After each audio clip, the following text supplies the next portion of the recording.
믿음의 사람 9번째 시간입니다. 이긴 자, 이제 고라의 패역 아론의 쌍난 지팡이, 그 다음에 아론의 쌍난 지팡이에서 이긴 자로 나아가는 길은 큰 믿음을 취하려고 하는 자, 침노하는 자, 택배기사에서 교사로 수직 상승하길 원하는 자들이 그 길을 가게 됩니다. 이제 이긴 자에 대해서 믿음의 완성을 이루는 자에 대해서 말씀을 나누고자 합니다. 이긴 자를 주님은 믿음의 사람이다. 이긴 자가 안 된 사람들은 믿음의 사람이 아니냐? 그래서 믿음의 사람이라는 것은 우리가 일반적으로 얘기하는 믿음을 얘기하는 게 아니죠.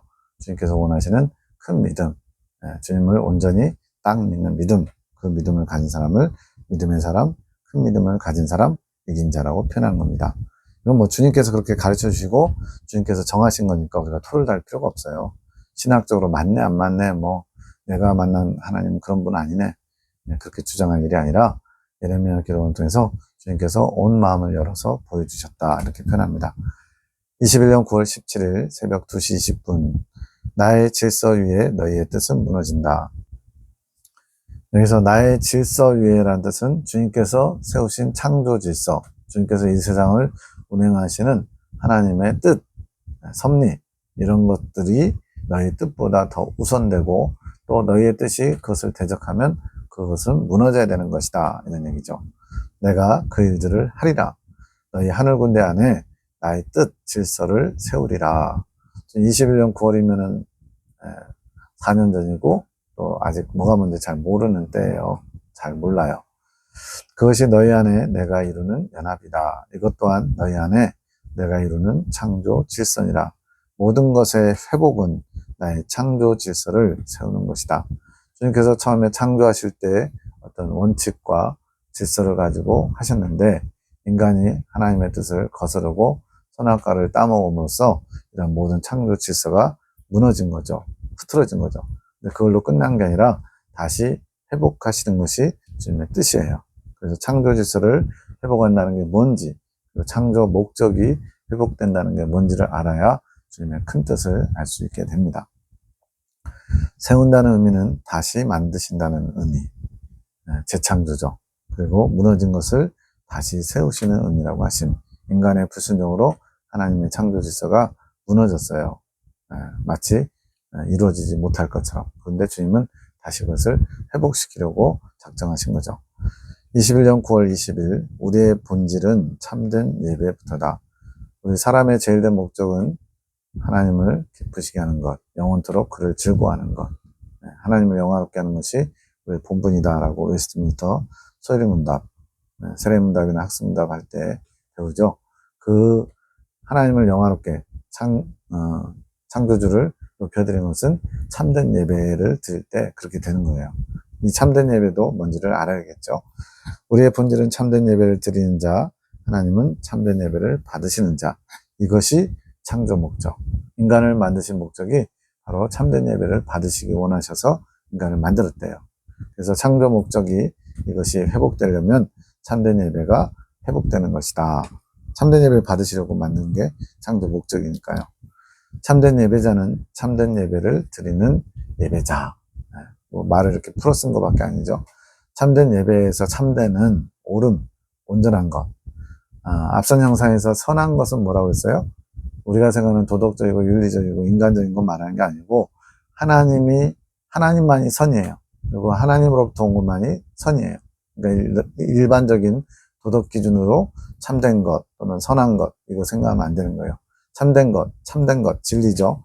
참된 예배는 하나님이 받으시는 게 참된 예배예요. 주님이 받으시는 예배, 우리가 온전한 예배를 드릴 수 있다는 게 아니라 주님이 받으셨기에 참된 예배고 온전한 거래요. 말장난 같지만 굉장히 중요합니다. 내가 옳아 보이고 내가 맞다고 생각한다고 해서 그것이 참된 예배가 아니라 주님께서 인정해 주시고 주님께서 받으셨기 때문에 참된 예배인 거지. 우리가 아무리 막 진짜 세계 가장 귀한 오케스트라 악단을 초청해서 삐까번쩍하게 예배를 드릴지라도 주님이 받지 않으시면 그건 온전한 예배가 아닌 거죠. 우리 항상 기준이 주님이셔야 돼요. 참된 예배를 드리지 않는 예배, 주님이 받으실 만한 예배가 아닌 것은 다 우상숭배가 된다. 그러니까 실제적으로 오늘날 이 전 세계에 많은 예배들이 있는데 주님이 받으시는 참된 예배 드리는 곳은 과연 얼마나 될까?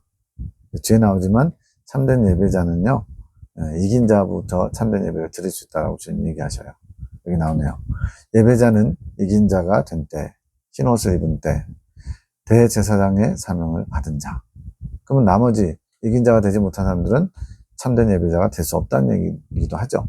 그러나 축복의 통로를 통해서 또 목회자에게 주신 하나님의 권세를 통해서 참된 예배에 동참할 수 있는 그런 길은 주셨죠. 근데 문제는 이런 예배를 인도하는 예배자, 목사나 이런 분들이 참된 예배자의 자세를 갖추지 못하면 예배가 참된 예배가 되기 어렵다는 얘기도 되기도 합니다. 대제사장의 사명을 받은 자. 이제 성경의 베드로서 이제 우리가 왕 같은 제사장이다 이런 표현 때문에 예수 믿으면 다 왕이고 제사장인 줄 아는데 그거 아닙니다. 분명하게 나라와 제사장을 삼으셨다. 계시록 표현대로 나라는 백성들이에요. 이스라엘 백성들. 그리고 제사장은 그 중에 하나님이 선택한 아론의 후손들. 그래서 제사장과 같이 부르심을 입은 하나님의 백성이 있고 일반 백성들이 있고 그런 거예요. 그래서 대제사장의 사명을 받은 자가 곧 이긴 자이고 이들이 참된 예배를 드릴 수 있는 거예요. 이 예배를 통해서 뭘 하시느냐? 속죄제를 드리는 사명을 이룰 수 있다. 우리의 죄를 깨끗이 씻고 주님과 연합으로 나아갈 수 있도록 길을 여는 게 바로 이 예배예요.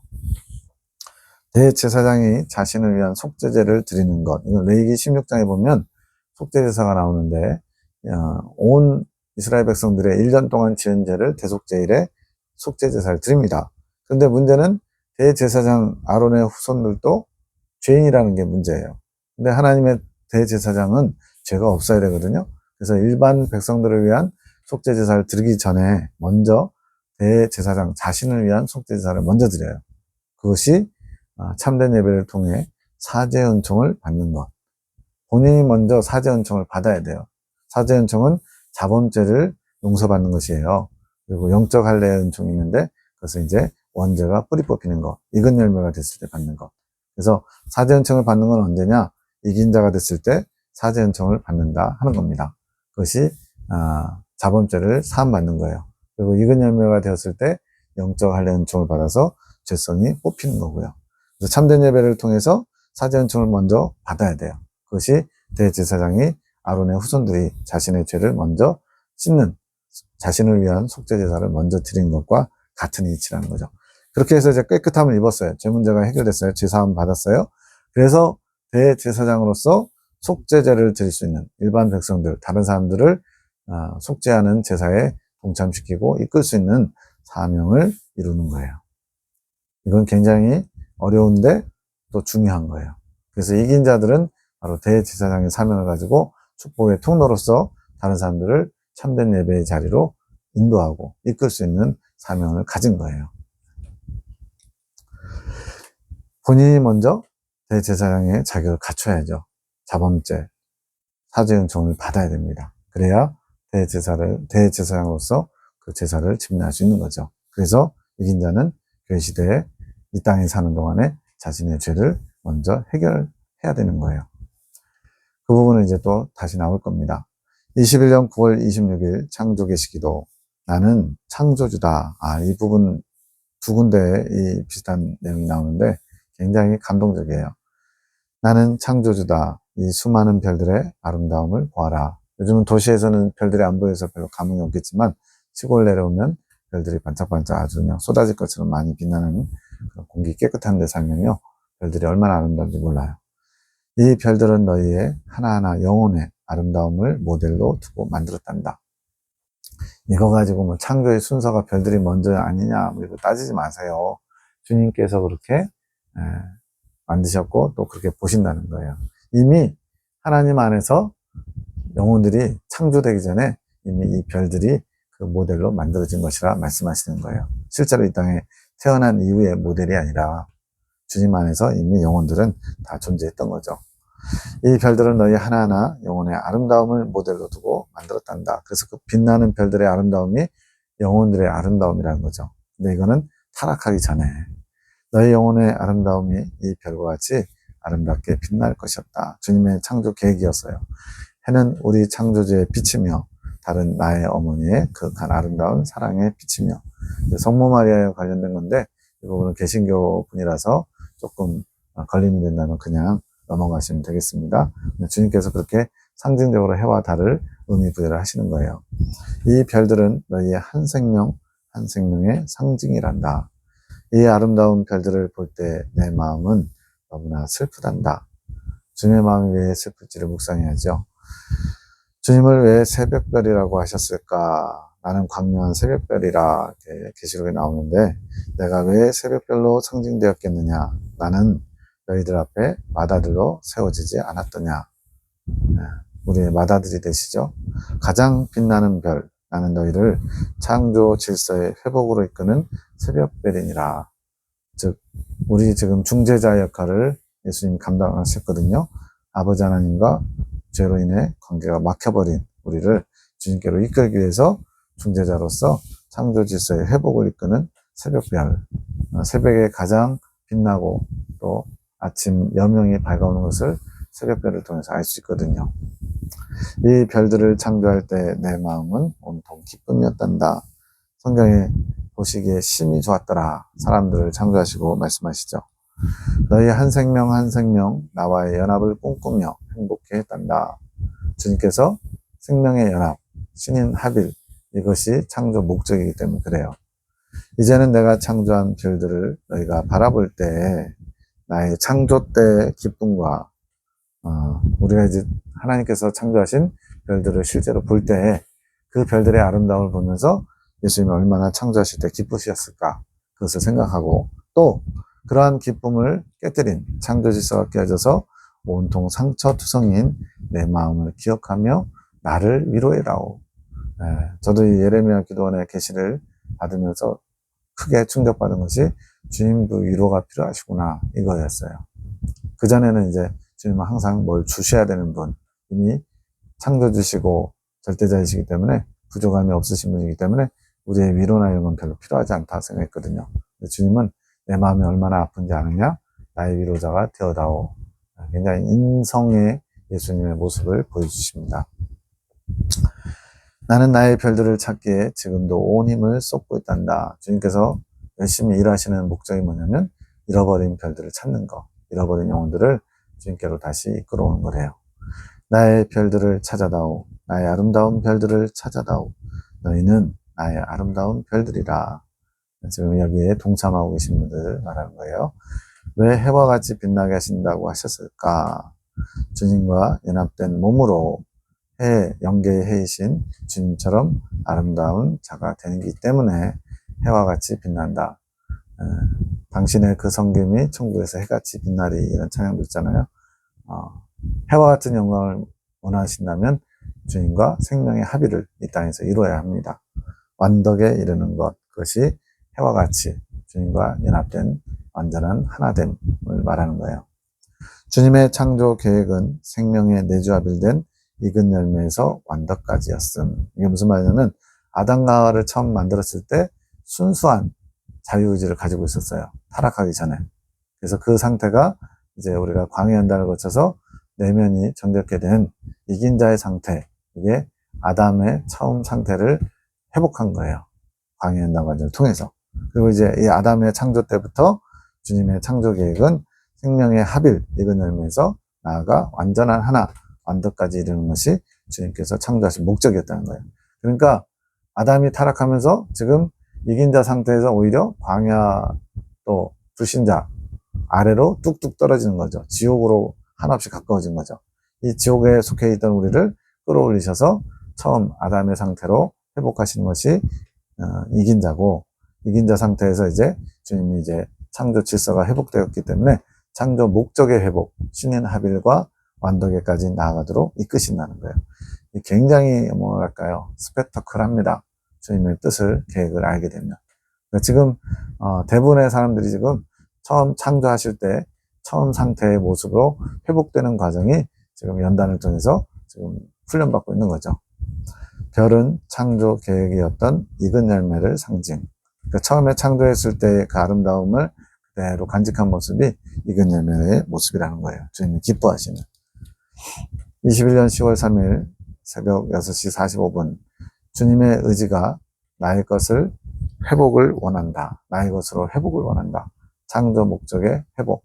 주님의 의지라는 건 뭐예요? 주님께서 원하시는 바, 뜻하신 바는 나의 것으로 회복을 원한다. 지금 저와 여러분을 마귀에게 빼앗겼다가 다시 예수님의 것으로 회복시키고 있는 게 연단 과정이거든요. 그걸 통해서 창조 목적이 회복되기를 주님께서 원하신다. 이렇게 당신의 뜻을 나타내셨어요. 감당할 시험, 주님의 능력이 이끌어 가심. 이렇게 회복되는 과정 가운데 여러 차례 시험이 있는데 감당할 수 있대요. 또 그걸 감당케 하시는 것은 내가 잘나서가 아니라 주님의 능력이 이끌어 가시기 때문에. 그리고 아볼론과의 싸움에서 승리하면 이긴 자다. 이게 이제 세 번째 연단 막바지에 이제 이스라엘 왕국 발달사에서는 미디안 왕들과의 싸움, 비나스가 대제사장 손자 비나스가 12,000명 거느리고 백전백승하는 완벽한 승리, 한 명도 죽지 않는 대승을 거두죠. 그렇게 표현되고 철력전에서는 기독도가 아볼론과 처절하게 미궁에서 나와서 싸움을 하는 내용이죠. 생명수 폭주 후에 이제 익은 열매라고 칭함. 이긴 자에서 익은 열매 가는 과정이 저희 공동체에서는 공선생님의 경험을 바탕으로 이렇게 전개되기 때문에 이긴 자와 익은 열매가 불과 한 2주인가요? 별로 차이 없이 거의 되셨어요. 그러나 이제 쉽고 행복한 이긴 자의 길을 가게 하시는 믿음으로 이 길을 가는 사람들에게는 이긴 자와 익은 열매의 과정이 좀 간격이 있다는 것을 알고 가셔야 됩니다. 이긴 자가 된 것은 한마디로 이제 요단강을 건너기 직전에 그 광야의 정을 마칠 때 얘기고요. 요단강을 건너서 가나안 땅을 정복하는 것이 익은 열매가 되는 과정이에요.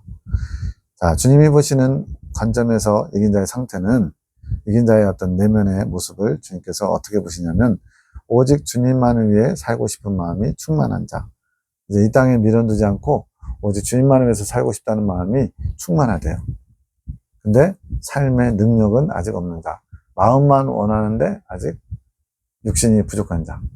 베드로가 또 야고보와 요한이 예수님이 겟세마네에서 기도할 때 안 졸려고 하는데 졸죠. 그때 뭐라 그래요? 주님이 마음은 원이로되 육신이 약하구나 하시죠. 그런 것처럼 주님만을 위해서 살고 싶지만 정작 그것을 실천하지는 못하는 자. 하나님의 생명에 내주 합일되어야 생명의 능력이 법칙처럼 삶의 능력이 되게 이끌어 가심. 아직은 자범죄, 사죄의 은총은 받았어요. 이긴 자가 내면의 정결을 이루었어요. 그러나 아직 생명의 합일이 이루어지지 않아서 익은 열매가 안 됐었기 때문에 아직은 죄성이 남아있어요. 그래서 순간순간 주님의 능력이 아닌 인간적인 모습을 보일 수도 있는 거예요. 이긴 자 상태에서는. 오직 주님만을 위해 살고 싶은 마음의 진정성을 시험받아 합격한 것. 세 번째 한단 과정이 바로 이것이 합격된 거거든요. 주님만을 위해서 살고 싶은 마음. 근데 주님만을 위해서 살고 싶지만 잘 못 사는 부분이 있는 거죠. 21년 10월 4일 창조계시기도 앞에서 창조계시기도 멋진 거 하나 있었죠. 모든 별들과 해와 달의 아름다움, 그것을 창조의 목적과 하나님의 뜻을 나타내는데 비유하셨다면 만세전부터 너희 사람들을 사랑하며 나의 사랑을 계획하였다. 나의 마음의 뜻을 정하고 나의 뜻을 향하여 고개를 들어 나를 바라는 자, 나의 사랑을 받을 자를 정하며 그들을 찾으러 나는 말씀으로 너에게 먼저 향하였다. 아직 예수님이 육신으로 입고 오신 걸 말한 거 아니고 구약에 이스라엘 백성들 통해서 계속 주님의 뜻을 나타내셨죠. 율법으로. 수천 년이 흘러나는 나의 약속의 말씀들을 이루기 위해 육신이 되어 너희 안에 다시 임하였다. 이게 이제 예수님이 도성인신, 거룩함을 잠시 내려놓으시고 사람이 되신 거, 나의 일들을 이루기 위해. 그래서 예수님은 십자가에서 속죄제사를 완성하셨죠. 나는 고독했으며 그 가운데 오직 참 기쁨과 참 평안을 품고 있었다. 예수님의 공생애를 생각해 보세요. 나는 마음의 고독 속에 가난한 자들에게 참 기쁨, 참 평안을 주고자 그들을 찾아다녔다. 그래서 세리와 창기의 죄인의 친구가 되어주셨죠. 그 당시에 저주받은 자들, 문득병 환자들이라든가 무시당하는 사람들을 친구처럼 여기셨어요. 그들은 나의 형제요 자매들이었다. 내 아버지의 자녀들은 아버지를 잃어버림 속에 참 기쁨과 참 평안을 잃고 깊은 고독 속에 마음이 가난한 중에 있던 자들이었다. 아버지를 잃어버렸기 때문에 고독과 가난함이 있다는 거예요. 실제로 이렇게 먹고 사는 문제가 가난한 것도 있지만 그보다 영혼의 내면 상태, 하나님 아버지를 잃어버린, 타락으로 말미암아 아버지를 잃어버린 그런 불쌍한 자녀들의 모습, 가난한 자녀들의 모습을 주님 보신 거죠. 나는 이 땅에서 나의 사명을 이루고 왔지만 이제 부활 승천하셨잖아요. 나의 성령께서 너희 안에 거하시며 나의 일들을 아직도 이루고 계심이 아니겠느냐. 예수님의 사명은 다 이루어졌고요. 그 뒤를 이어 성령께서 우리 안에 들어오셔서 예수님이 준비해 주신 보혈의 총을 우리에게 공급하시면서 이제 성령의 이끄심을 따라 순종하는 자들을 하나님 앞에로 신인 합일로 나아가게 이끌고 계시죠. 너희 하늘 군대는 나의 온전한 일들을 이룰 자들이니라. 성령의 교통함으로 나의 일들을 내가 직접 너희를 통해 이루어가는 것이 아니겠느냐. 성령 사역하신다는 분들도 많고요. 또 하나님의 영혼 듣는 분들도 많잖아요. 저도 그렇고 또 저희 교단 분들도 처음에 창조계시 받을 때 아유 이제 좀 뭐 은사 체험하나 보다 라면서 약간 좀 이렇게 무시당하는 또는 쉽게 여기는 가볍게 여기는 나도 20년 전에 30년 전에 다 경험해 본 것들이야 이런 식으로 반응했거든요. 근데 여기서 핵심은 성령의 이끄심 또 성령의 교통하심 이것을 순수하게 있는 그대로 유지할 수 있느냐, 조금 더 교만하지 않고 내 생각 섞지 않고 주님의 뜻을 온전히 받을 수 있느냐, 이걸 주님이 보신다는 것, 이것을 송원장님이 여실히 잘 보여줬어요. 주님의 뜻이 아니면 내 생각은 1도 섞지 않으려는 자세. 그래서 이제 책자에 보면은 뭐 이렇게 쭉 주님이 주신 메시지를 적다가 놓침 이런 표현들이 굉장히 많이 나와요. 주변 환경 때문에 언약이 어린 아들 때문에 방해를 받거나 어떤 상황 속에서 놓치는 경우가 있으면 그냥 놓쳤다고 해요. 조금도 내 생각을 섞지 않으려고 하는 거죠. 그것이 너희를 더욱 성장시키며 너희 안에 거하기 위함이 아니겠느냐. 내가 너희 안에서 나의 큰 뜻을 이루기 위함이 너희 안에 큰 축복이 아니겠느냐. 마치 초대교회 때 주님이 친히 이 땅에 오셔서 12제자를 택하시고 당신의 뜻을 그들에게 전수하신 것처럼 또 마지막 때 주님께서 추수를 위해서 마지막 때 당신을 직접 계시하시고 이끌어 가시는 거예요. 근데 마지막 때 특징이 뭐냐면 예수님처럼 그런 영적인 체험들을 하고서 그게 전부인 줄 알고 너도 나도 지금 그러고 있는 거예요. 그래서 이 말씀을 꾸준히 잘 들으신 분들은 정말로 성령의 역사, 성령의 이끄심이 있는 곳이라는 걸 알 수 있게 되고요. 그냥 지나가다 쓱 한번 보면 여기도 무슨 뭐 은사활동 하나 보네 이러고 넘어갈 수 있죠. 분별력이 필요합니다. 나의 뜻을 위해 충성하는 나의 자녀들아 힘을 내어라. 내가 함께하며 나의 약속의 말씀들을 이루어갈 것이며 나의 아름다움을 보게 될 것이니라. 아직은 믿음이 필요해요. 친히 경험한 게 많지 않기 때문에. 너희도 얼마나 아름다워지고 있느냐. 이것이 나의 큰 기쁨이라. 외모가 아름다워지는 거 아니겠죠. 영혼이 점점 주님 중심으로 바뀌어가는 걸 말합니다. 이제 머지않았구나. 오늘도 축복하노라. 내가 너희와 하나 되는 날이 머지않았다고 주님 기뻐하신 거죠. 21년 8월 29일 평안에 관해서 주신 참고의 말씀. 새벽 2시 16분. 평안이란 빌려온 것. 평안과 참 평안. 그러니까 우리가 이제 기존에 가지고 있는 단어의 어떤 사전적 의미, 그거는 기본 바탕이 되지만 너무 거기에 또 매이면 헷갈릴 수 있어요. 그래서 이 평안이라는 것은 빌려온 거. 왜냐면 나 스스로 평안을 누리고 만족할 수가 없어요. 왜? 우리가 이 땅에서 주님과 상관없이 누릴 수 있는 평안은요, 다 조건부 평안입니다. 뭔가를 가졌을 때, 뭔가 내가 이루고자 하는 것을 성취했을 때, 또 내가 원하는 어떤 상황이 이루어졌을 때 평안한 거예요. 조건부 평안이에요. 이것은 빌려오는 겁니다. 주님의 것을 빌려오는 거예요. 내가 직접 가지고 있는 게 아니에요. 그래서 주님이 평안을 허락하셔야 평안을 누릴 수 있죠. 근데 주님이 아닌 다른 걸로 평안을 누리려고 해요. 돈이 많아서, 명예를 얻어서, 내가 이루고자 하는 꿈을 이루어서, 내가 먹고 싶은 것을 먹어서 기분 좋고 평안한 거. 이건 다 가짜예요, 가짜. 평안이라고 할 수도 없는 거예요. 평강의 왕이신 주님께로부터 오지 않은 것은 다 가짜고요. 또 주님께로부터 오는 것도 주님이 허락하셔야만 빌려주신 것처럼 우리가 누릴 수 있는 거예요. 주님 자체이신 그 평안을 믿음으로 가지고 와서, 또 믿음이 요구되죠. 믿음으로 평안을 구하는 겁니다. 그래서 잠시 임시로 내가 누리는 게 평안이고, 진짜 참 평안이 있는데 이건 뭐냐? 주님과 하나 되어서 신인 합일에 들어가서 평강 그 자체이신 평강의 왕이신 예수님을 온전히 소유함으로써 내 안에서 생수의 강같이 흐르는 것. 이제 이긴 자 익은 열매가 되면 생명수 복주라는 게 있어요. 요한복음에서는 그 배에서 나를 믿는 자는 그 배에서 생수의 강이 흘러넘쳐나리라 하는데, 이거는 어떤 감격, 기쁨을 말하는 그것도 포함되지만 실제로 경험하는 거라는 거죠. 그래서 천국 보좌로부터 생명수가 흘러서 내 이마로 유입돼서 배에, 그게 마치 그 호수처럼 또는 연못처럼 거기에 고이고 고이다가 넘쳐서 사지백체를 바로 이 평강의 생명수가 온몸을 적시는 거예요. 그게 가나안 땅, 젖과 꿀이 흐르는 땅이 내 몸에서 실체가 되는 거죠. 그래서 심령천국이 곧 그러한 평강이 넘치는 상태가 되는 것이에요. 이것이 진짜라는 겁니다. 참 평안을, 즉 주님과 하나됨으로써 얻는 평안이 다시는 잃지 않는 것, 또 빼앗기지 않는 것, 빌려온 것이 아닌 것, 진짜라는 거예요.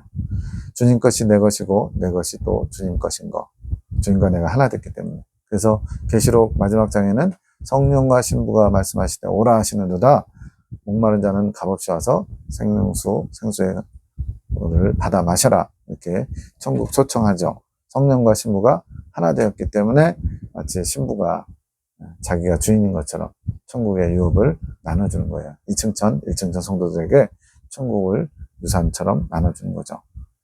왜냐하면 남편이 어린 양이신데 어린 양의 것을 사용할 수 있는 권한이 신부에게 있기 때문에. 둘이 한 몸, 주님과 그 하나 된 사람이 한 몸이기에 나와 주님이 합의를 이루어야만 완전한 조화를 이루는 것. 내 안에 주님이 계시지 않으면 만족을 이룰 수 없듯이 내 주님도 나 없이는 만족을 못 하신 거죠. 이게 좀 신기하지 않아요? 주님은 스스로 만족하시는 분이라고 생각했는데, 스스로가 이제 만드신 질서가 뭐냐면 주님과 주님의 마음과 하나 되고 몸과 하나 된 신인 합일의 경지에 들어간 당신의 백성들과 또 신부들과 하나 될 때 주님도 만족하신다는 거예요. 이거는 주님이 뭔가 능력이 부족해서가 아니라 주님께서 정하신 법칙인 거죠. 질서인 거죠. 내가 있어야 주님도 만족을 이루신다. 그게 서로 사랑하는 관계죠. 이제는 내 정욕으로 내 만족을 채우는 게 아니라 주님으로 내 만족을 채워가야 한다. 자세가 바뀌어야죠. 정욕을 위해서 사는 삶이 아니라 살아도 주를 위하여, 죽어도 주를 위하여, 사나 죽으나 주의 것으로, 주의 것. 주님도 나의 것. 잠시 허락한 것, 광야에서 허락한 평안. 광야에서 허락한 평안은 또 금방 깨지고 잃어버릴 수 있죠. 이긴 자가 되면 천국에서 직접적으로 오는 평안, 온전한 것. 이 평안은 내가 원하면 언제든지 취할 수 있는 거예요. 즉 주변 환경, 또 누가 교통사고 났다거나 큰일이 벌어져요. 사업하는데 사업이 부도 상황이거나 그런 가운데서도 주님을 또 주목하고 주님께 평안을 구하면 내 것처럼 가져다 쓸 수 있는 그 평안을 이긴 자 이후에 누릴 수 있다는 거죠. 광야에서 누리는 평안은 빌려오는 것. 빌려줬으니까 때가 되면 또 걷어가겠죠. 그것처럼 임시예요, 임시. 내 것이 아니기에 이 평안을 누리려면 믿음으로 채워야 된다. 계속 믿음이 강조되죠. 그래서 믿음의 사람, 이긴 자가 되어야 이 참 평안을 누릴 수 있는 겁니다. 21년 10월 5일 8시 23분 창조 목적의 회복은 이긴 자부터 완벽까지, 그 전까지는 뭐라고 그러냐, 이긴 자가 될 때까지는 창조 질서가 회복되는 거예요. 말 그대로 하나님이 세우신 창조 질서, 창조의 원칙이 깨져버린 거예요. 선악과를 따먹고 타락하면서 창조 질서가 무너진 거예요. 그 무너진 창조 질서를 회복하는 것이 광야 한단 과정을 통해서 이긴 자의 상태, 아담의 처음 사랑, 타락하기 전에 아담 상태가 바로 이긴 자의 상태라는 거죠. 이것은 사상의 정리정돈이 완전하게 된 때. 사상의 정리정돈이란 뭐냐? 주님으로부터 진리가 나에게 임하여서 그 진리가 내 안에 자리 잡아서 정리된 거. 그 전까지는요. 내 생각, 내 사상과 세상적인 것들, 인본적인 것들이 섞여 있어요. 주님 중심인 것과 인본적인 것이 섞여 있다 보니까 온전한 주님의 사상이 아닌 거죠. 그러나 이긴자가 되면서 주님 중심의 사상으로 정리가 돼서 이제는 무엇이든지 주님의 뜻을 잘 분별할 수 있을 정도로 지각이 잘 열린 거죠. 지각을 사용함으로 연단을 받아 선악을 분별하는 자가 된 것이 사상이 정리된 것이죠. 하나님 중심적이지 못한 생각들이 완전히 비워져야 주님과 온전히 하나 될 수 있음. 그래서 온전히는 하나님의 생명을 담을 수 있는 상태. 그릇 비유 나오잖아요. 디모데후서 2장 20절 21절에 하나님께서 쓰시는 그릇은 금이냐 은이냐 재질이 중요한 게 아니라 깨끗이 비워진 그릇. 그래야 진정한 귀한 보배, 예수님의 생명을 담아서 그것이 보배의 그릇이 되기 때문에 그렇습니다. 우리 그릇 자체는 깨끗이 비워지는 것이 용도예요. 깨끗이 비워져야 채울 수 있으니까. 그 깨끗이 비우는 과정이 바로 사상의 정리정돈, 광야 연단 과정을 통해서 우리의 지성이 새롭게 되는 거죠. 이게 이긴 자의 상태이고, 그래야만 주님과 이제 온전히 하나를 이룰 수 있는 주님으로 채워져야 되는 거죠. 8시 5분, 시험을 허락하셔서 시험을 이기고 생명과를 먹게 할 계획이셨는데, 아담과 하와가 따먹으면서, 선악과를 따먹으면서 시험에 실패했죠. 그 과정을 다시 광야 연단이라는 엄청난 고통 가운데 죄와 사망을 경험하면서 다시 회복하는 과정으로 이끄시는 거죠. 우리도 지금 그러한 과정을 밟고 있고요. 그래서 이 생명과를 먹게 하시는 이 주님의 뜻을 이루어드리는 것이 주님의 마음을 만족해 해드리는, 나를 통해서 주님께서도 만족을 누리시게 되는 거죠. 이긴 자 상태에서 완덕까지 이르는 것이 주님께서 허락하신 또 창조하신 목적이에요. 그 목적을 위해서 오늘도 우리는 나아가야 합니다.